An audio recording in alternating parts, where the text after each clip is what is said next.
In this video, I will show you how to install the JCW Pro Exhaust kit on a Mini GP3.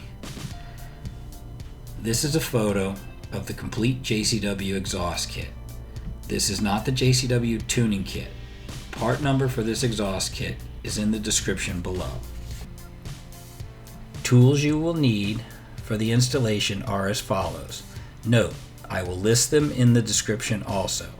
They are jack and jack stands, or a lift if you have access to that.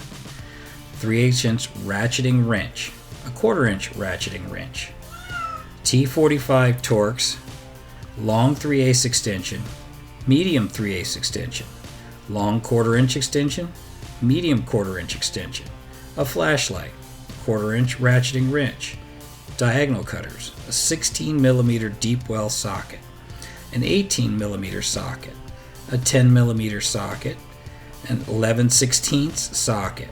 There might be a metric equivalent, but that's what worked for me.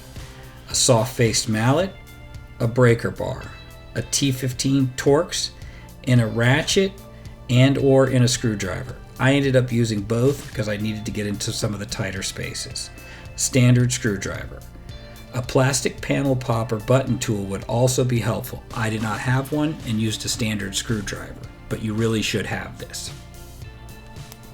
I also used a portable fan because it was very hot when I did this. And well, that rag there, yeah, I had to throw that away because I swiped a lot of sweat off. Here is a comparison of the factory exhaust and the JCW Pro. Things to note. The JCW Pro uses all of the same hangers. Also note, there is a clamp to attach the sections of the JCW Pro, and that the resonator has been deleted from the Pro exhaust system. An observation I made was that the JCW Pro was about 6 to 10 pounds lighter than the factory. Also, the JCW Pro was quieter with the flap closed and louder with the flap open than the factory exhaust. The one part that has to be reused from the original system is the factory V-band type clamp. You will need to transfer this to the front of the new section. This is a shot of the body strengthening plate you will need to remove before you can remove the factory exhaust. There are 10 bolts that have to be removed.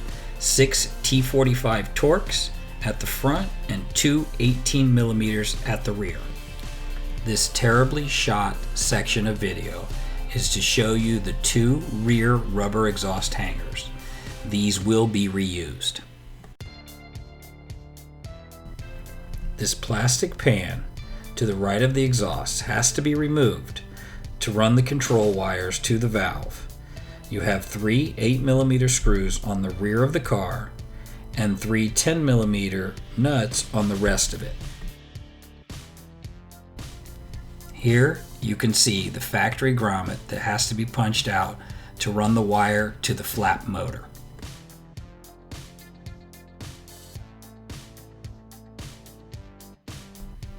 The control module is mounted in the right rear of the car. There is a factory mounting plate to attach to. The hardware is provided in the JCW Pro kit.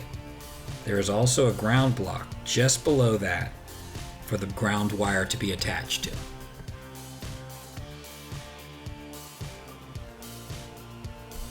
The only problem I found with the whole kit was that the grommet provided for the flap motor power wire was too big. I will get a correctly sized one later. You could cut the metal on the car, but I really didn't want to do that. With the plastic pan reattached, the wires for the flap motor are all secured and protected.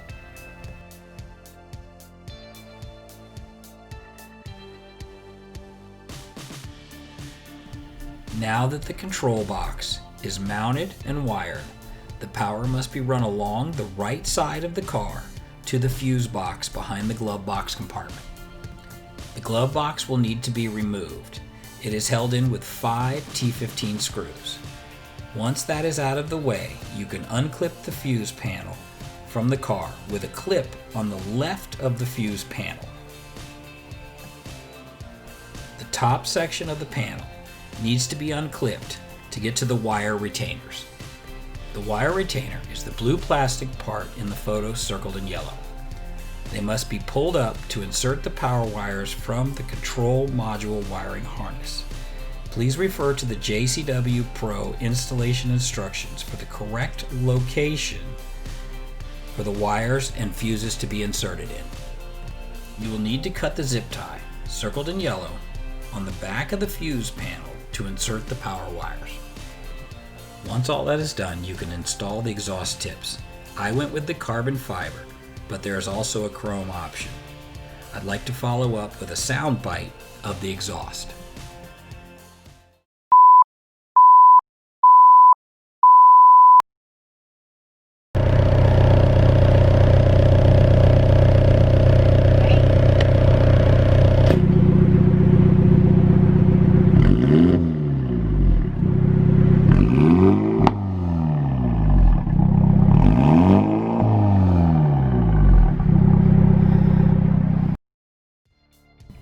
I mounted my remote control button in a 3D printed holder.